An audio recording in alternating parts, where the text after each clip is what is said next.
안녕하세요. 아나무인의 시댁 식구들 때문에 결혼한 지 7개월 만에 남편과 헤어진 30대 여성입니다. 진짜 이런 이야기는 어디 막장 드라마에나 나오는 줄 알았지. 제 이야기가 될 줄은 꿈에도 상상을 못했네요. 어디서부터 이야기를 시작해야 하나 싶은데 두서가 없더라도 들어주시면 감사하겠습니다. 사실 이미 헤어졌고 어느 정도 정리가 되긴 했지만 제 얼굴에 침 뱉기 같아서 친구들한테 허심탄회하게 털어놓기는 쉽지 않더라고요. 저는 미대를 졸업해 현재 패션회사 디자인팀에서 근무하고 있습니다만 제 동기나 선후배들 중에는 순수미술의 길을 가는 이들도 많이 있어요. 그리고 그런 이들 중 한 선배가 강남에서 처음으로 개인전을 하게 되었는데 저한테도 시간 날 때 한번 보러 오라고 하더라고요. 그래서 기왕이면 오픈하는 날 꽃이라도 사들고 가서 축하해줘야겠다는 마음으로 참석하게 되었는데 그때 남편과 처음 마주쳤습니다. 듣자 하니 선배랑 고등학교를 같이 다녔다고 하대요. 아무튼 남편 쪽에서 먼저 연락처를 물어봤는데 평소라면 솔직히 거절했을 테지만 선배 친구라니 거절하기가 좀 껄끄러웠어요. 그래서 설마 별일 있겠냐는 생각으로 알려주고 말았는데 그게 시작이었네요. 전시회 이후로 한 달쯤 지났을까? 모르는 번호로 연락이 왔어요. 전화는 아니고 문자로 그때 인사했던 누군데 기억하냐 뭐 그런 내용이었죠. 그런데 사실 저는 그 무렵엔 남편의 존재를 거의 잊고 있었거든요. 그래서 그런 문자가 반갑기보다는 당황스러울 뿐이었습니다. 하지만 역시나 이번에도 선배 친구라니까 나름대로 매너 있게 상대를 해야겠더라고요. 그래서 잘 지내셨냐와 같은 간단한 안부로 대답을 대신했어요. 그런데 남편이 자기가 며칠 있다가 저희 회사 근처에 올 일이 있는데 그때 만나서 식사나 같이 하면 좋겠다대요. 이때는 솔직히 좀 생각을 했죠. 내가 이 사람이랑 밥까지 먹어야 하나 싶기도 하고 한편으론 이거 데이트 신청인가 싶기도 하고 그래서 고민 끝에 선배에게 연락해 실은 이런 일이 있는데 어떤 사람이냐고 물었어요. 그랬더니 선배 말이 사람이 성실하고 괜찮은 사람이라며 원래 그렇게 여자한테 쉽게 관심 보이고 그러는 타입이 아니니 한번 만나봐도 나쁘지 않을 거란 식으로 이야기를 해주더라고요. 그래서 그럼 선배만 믿고 한번 나가볼게요 하고는 남편과 정식으로 첫 만남을 가졌습니다. 연락처를 물어볼 때도 그리고 문자에서도 어째서인지 당당함이 느껴지던 남편이었지만 막상 만나니 긴장을 한 건지 말도 좀 더듬고 떠는 게 느껴졌어요. 그리고 저는 오히려 청산유수 같지 않은 그의 태도가 마음에 들대요. 아무튼 그날의 만남 이후로 저희는 누가 먼저랄 것 없이 연락을 주고받기 시작하며 서로를 알아갔고 계절이 바뀔 무렵에는 어느샌가 연인 사이가 되어 있었습니다. 그리고 그렇게 사귄 지 3년 만에 결혼 이야기까지 주고받게 되었죠. 사실 남편과 저는 식성도 비슷하고 취미도 비슷했지만 무엇보다 서로를 가깝게 느낄 수 있었던 건 두 사람 다 아버지가 안 계셨거든요. 일단 제 이야기부터 해보자면 저희 아버지는 제가 중학생, 친정오빠가 고등학생일 때 교통사고로 세상을 떠나셨어요. 그리고 그때 슬펐던 거야 뭐 말로 표현을 하자면 정말 끝도 없죠. 생각난 김에 하는 이야기지만 그날은 제 생일을 일주일 앞두고 있던 날이기도 했어요. 그래서 아침부터 제가 아버지한테 내 생일 때 이것도 하고 저것도 하자며 엄청 떼를 썼거든요. 그러자 아버지께서 그때까지 엄마 말 잘 듣고 오빠랑 사이좋게 지내면 생각해볼게 하셨는데 그게 저한테는 지금도 아버지가 남기신 유언처럼 가슴에 남아있네요. 아무튼 그런 대화를 마지막으로 아버지가 돌아가셨으니 제가 얼마나 큰 충격을 받았을지 상상이 되실까요? 지금도 그때 생각을 하니 또다시 심장이 터질 것 같네요. 물론 지금 제가 그런 이야기를 하자는 건 아니고요. 아무튼 그래도 아버지 돌아가시고 나서 저희 가족이 경제적으로 큰 고생은 안 했어요. 물론 위기가 있긴 했죠. 아버지가 하시던 사업을 하루아침에 전업주부이시던 어머니가 이어받으셔야 했으니까요. 하지만 아버지가 생전에 임직원분들을 잘 챙기셨다 들었거든요. 그리고 그 덕분에 저희 어머니께서 아무것도 모른 채로 대표 자리에 앉게 되자 다들 당신들 일인 마냥 두 팔 걷고 나서서 도와주셨다고요. 하지만 남편은 이미 헤어진 마당에 딱히 뭐라고 포장해주고 싶은 마음도 안 드네요. 일단 얼굴도 뵌 적 없는 분이지만 호칭이 마땅치 않으니 아버님이라고 하겠습니다. 남편이 말하길 아버님도 저희 아버지와 마찬가지로 남편이 어렸을 때 사업을 하시던 분이셨대요. 하지만 거듭된 사업 실패와 주식 투자로 결국 남편이 중학교를 졸업할 무렵엔 집안 사정이 매우 어려워졌고 이를 참지 못한 어머님이 먼저 이혼을 요구하셨나 봐요. 그리고 이후로 자연스레 남편이 가장의 역할을 도맡게 되었다는데 여기서부터 저는 솔직히 이해는 안 됐어요. 저희 집에도 오빠가 있었지만 어머니는 아버지가 돌아가셨을 때 오빠한테 공부 말고는 다른 부담을 주신 적이 없으셨으니까요. 남편은 자기 어머니가 이상한 게 아니라 저희 집은 돈이 있었고 자기 집은 돈이 없어서 그럴 수밖에 없었다고 했지만 여전히 이해는 안 됩니다.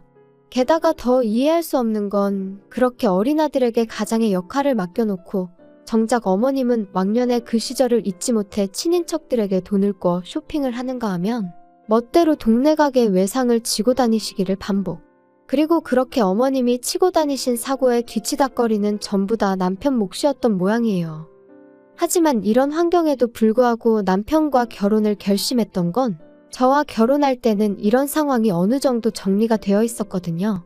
남편과 제가 교제를 시작하고 얼마 지나지 않았을 때 외조부모님이 돌아가셨다는 이야기를 들었는데 알고 보니까 어머님 앞으로 1억 좀 넘는 돈을 남겨주셨던 모양이더라고요. 그래서 그 1억으로 여기저기 빚지신 거 갚으시고 남편에게도 1,000만 원을 주셨다는 거예요. 학자금 대출 갚는데 보태라면서요. 그래서 제가 남편한테 이렇게까지 말은 안 했지만 어머님이 정신을 차리셨나 보다고 다행이다 싶었죠. 그런데 제가 너무 큰 기대를 했던 걸까요? 돌이켜 생각해보면 이미 결혼 전부터 어머님의 언사는 도를 지나쳤었고 정상이 아니었어요. 그때는 그저 아들 가진 어머님의 귀여운 유세라고 생각하고 아버님이 안 계시니 어머님이 좀 더 세게 나오시나 보다고 생각하고 그랬는데 진짜 시간을 돌릴 수만 있다면 제가 제 머리를 쥐어받고 싶은 심정입니다. 시작은 상견례 자리에서부터였어요. 사실 저희 친정에서는 남편 가정 형편이 워낙 어려운 것도 알고 있었고 그래도 다행히 저희는 능력이 되니까 결혼을 허락해 주신 거였거든요. 그런데 그런 와중에 어머님께서 적어도 뭐랄까 미안해 하실 수는 있잖아요. 아무것도 못 해줘서 미안하다, 고맙다 이런 인사치레 정도만 해주셨어도 얼마나 좋았겠냔 말이죠. 하지만 어머님께선 정말 고개 빳빳이 드시고는 나는 나 먹고 사는 것도 힘들어서 해줄 수 있는 게 없다. 시동생도 하고 싶은 게 많다는데 하나 뒷바라지도 못 해주고 있으니 어쩌겠냐 하시며 솔직히 어쩜 저렇게 당당하실 수가 있나? 제가 다 민망하더라니까요. 게다가 결혼식장을 정하면서도 어머님의 불만은 끝이 없었습니다. 일단 저희 어머니가 사업을 하시다 보니 결혼식 규모는 제 의사와는 상관없이 어느 정도 크게 올려야만 했어요. 그리고 위치 또한 저도 남편도 서울에서 직장 생활을 하고 있었으니 서울에서 하는 게 맞다고 생각했고요. 그런데 어머님께서는 어머님 형제들이 다 충주에 사시니 결혼식을 충주에서 해야 한다는 억지를 쓰시질 않나, 그렇게 못할 것 같으면 버스를 대절해 달라질 않나, 들어오는 축의금 또한 당신이 뿌려서 수거하는 돈인 만큼 하나도 손 떼면 안 된다고 하시질 않나. 결혼식 당일날 보니 어머님 보고 온 하객은 30명도 안 되는 눈치였는데 말이에요. 그리고 결국 이때 저희 어머니께서 도저히 이 결혼은 못 시키겠다 하셨습니다. 그리고 저도 저희 어머니 뜻대로 하려고 했어요. 제가 이렇게까지 욕을 먹어가며 홀대를 받아가며 어머님 비위를 맞춰드려야 하는 건지 한마디로 현타가 왔었거든요. 그런데 남편이 저한테는 따로 말하지 않고 저희 어머니 회사로 찾아가 어머니 앞에서 무릎을 꿇었던 모양이에요. 자기 어머니가 돈에 한이 맺히신 분이라 그렇다며 장모님이 한 번만 이해해 주시면 안 되겠냐 하면서, 그리고는 자기 어머니 때문에 제가 마음고생하는 일은 없도록 자기가 정말 중간에서 똑바로 처신하겠다고요. 게다가 남편은 저희 오빠도 따로 만나서 정말 죄송하다고 자기가 잘하겠다고 연신 허리를 숙여댔다니. 그래서 결국 저희 가족들이 그래도 남편 하나는 제정신이구나 생각하고 마음을 겨우 돌렸던 거죠. 저도 그런 남편의 정성에 한 번 더 믿어보기로 했던 거고요. 이후로 결국 저희는 서울에서 식을 올렸습니다. 버스는 대절해드렸지만 축의금은 식대정산하고 남은 것만 돌려드렸어요. 그랬더니 어머님이 당신 돈을 저희가 멋대로 썼다며 내용 증명을 보내시겠다는 억지를 쓰셨는데 이때는 저도 너무 짜증이 나서 그러세요 했더니 싸가지가 있네 없네. 그리고는 저더러 찾아오지도 마라. 연락도 하지 마라 꼴도 배기 싫다 하셔서 내하고 말았죠. 한편 친정 어머니께서는 제 앞으로 덜컥 7억짜리 집 한 채를 증여해 주셨습니다. 보아하니 남자 쪽에선 정말 아무것도 안 해오게 생겼고 원래는 입버릇처럼 네 능력으로 시집가라 하셨지만 솔직히 저도 사회생활한 지 10년도 안 됐던 데다가 모아놓은 돈이라곤 9천만 원이 전부였거든요. 그러니 어머니가 보시기에도 답이 없다 싶으셨는지 집을 해주신 거예요. 참고로 오빠 장가갈 때보다 더 비싼 집을 해주셨어요. 오빠는 나중에 사업체도 물려줄 거니까 그때 가서 너무 서운해하지 말라면서요. 참고로 이런 대화는 진지하고 심각한 분위기로 오간 것은 결코 아닙니다. 저는 처음부터 어머니 사업에는 관심이 없기도 했고요. 한편 이후로 그렇게 신혼살림을 꾸려나간 지 2달쯤 됐을 때였습니다. 2달 동안 어머님과 남편은 계속해서 연락을 주고받고 있었지만 저는 안 했어요. 하지 말라셨으니까요.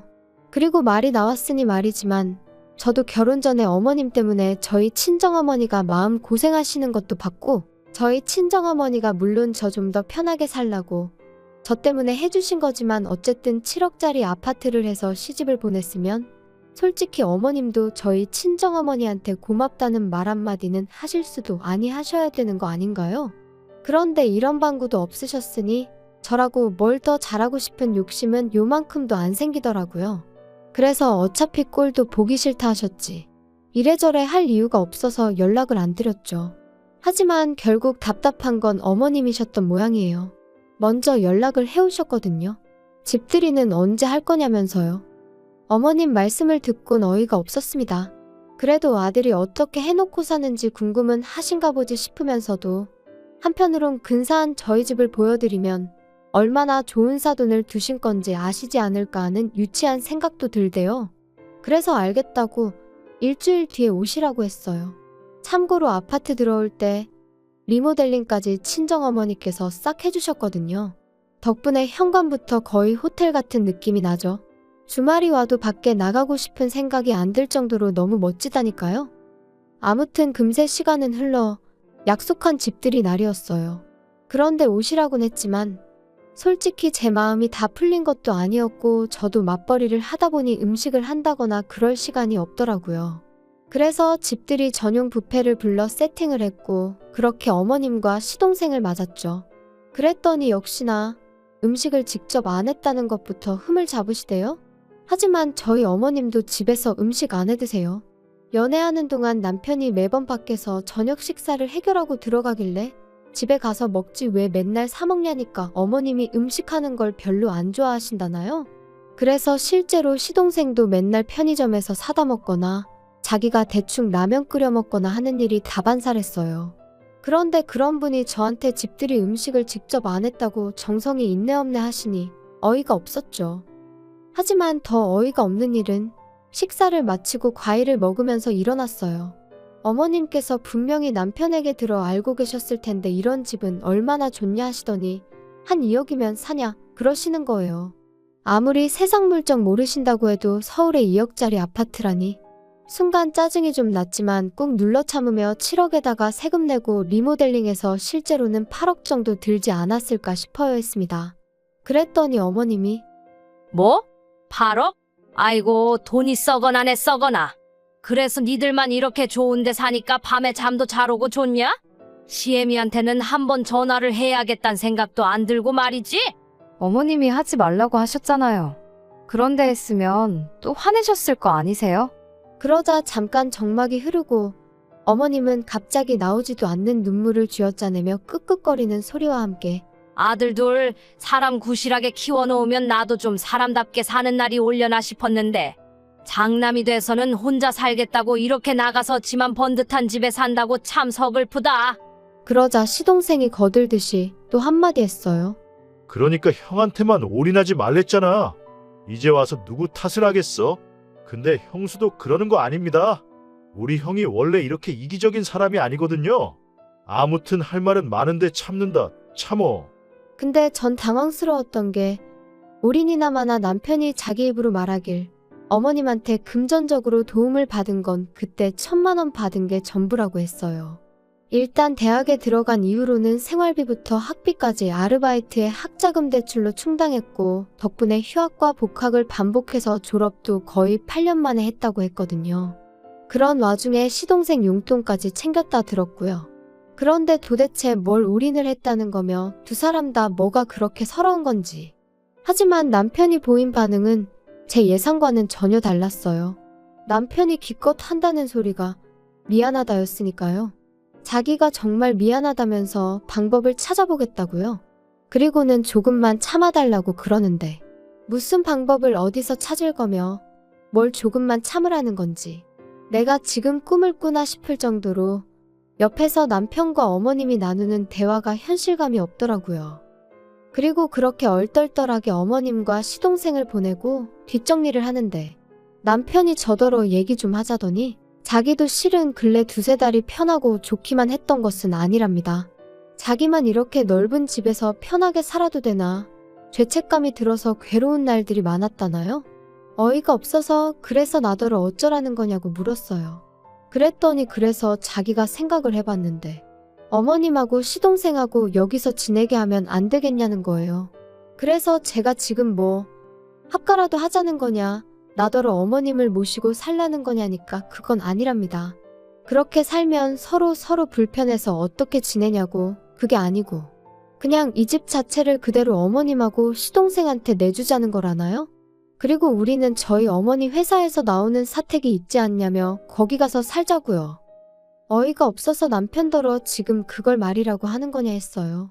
내가 왜 우리 엄마가 사준 이 집을 어머님한테 내드려야 되냐고요. 그랬더니 한다는 소리가 어머님이 사시면 얼마나 사시겠냐면서 어머님이 아버님이랑 이혼하시고 마음고생 정말 많이 하셨다고, 외조부모님이 주고 가신 얼마 안 되는 돈도 주변 사람들한테 다 뺏기고 빌려 쓴 걸 갚아놓고 뺏겼다고 생각하더라고요. 어머님이야 워낙에 돈의 개념이 없으시니 그렇게 표현하셨다 치더라도 남편마저 속으로 그런 생각이었던 걸 알고 나니 소름이 쫙 끼치는 게 아무튼 거기서 끝이 아니었어요.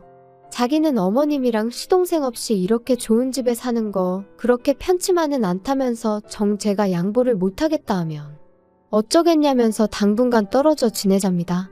우리가 부부긴 하지만 그래도 제가 스스로 돌아보고 생각할 시간을 주겠다면서 말이에요. 그리고 딱 보니까 그렇게 말하면 제가 넙죽 미안하다고 할 줄 알았는지 남편 나름대로 초강수를 던진 거더라고요. 기도 안 차서 제가 웃었어요. 그리고는 그러라고 그럼 오늘 당장 짐 싸서 원래 살던 집에 가서 지내라 했지요. 그리고 나는 뭐 생각이 딱히 달라질 것 같지는 않으니 계속 떨어져 지내자고요. 그랬더니 남편도 그제서야 아차 싶었는지 내가 무슨 뜻으로 하는 말인지 지금 몰라서 이러는 거야? 진짜 왜 그래? 이렇게 기싸움 하자는 게 아니잖아. 아니면 우리 어머니랑 동생 지낼 수 있게 이렇게 비싼 집 바라지도 않아. 서울 변두리도 괜찮으니까 아파트 하나만 구해드리자. 응? 그러니까 내가 왜 그렇게까지 해드려야 하냐고. 진짜 막말로 오빠라도 잘 살게 되었으면 어머님도 도련님도 나한테 고마워해야 하는 거 아냐?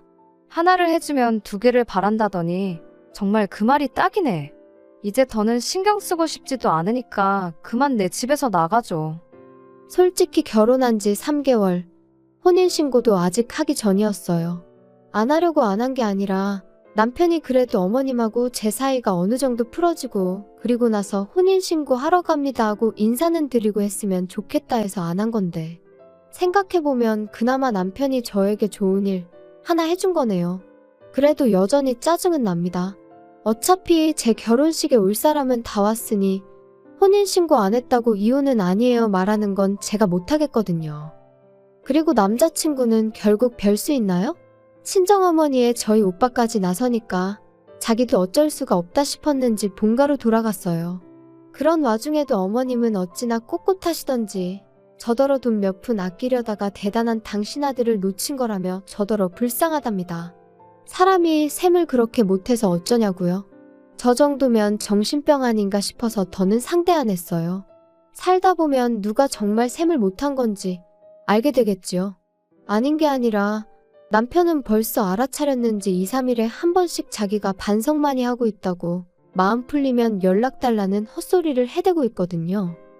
생각하면 할수록 제가 그때 결단을 내리지 않았다면 지금쯤 밑빠진 독에 물 퍼부으며 살고 있었겠다 싶어요. 게다가 남편은 하루라도 빨리 애부터 갖자는 주의였으니 생각할수록 소름만 끼치네요. 아이까지 있었으면 정말 발 빼기가 곤란했을 테니까요. 아무튼 돌아가신 아버지가 보다 못해 저를 도와주신 건 아닐까 싶기도 하고 여러 가지 생각이 드네요.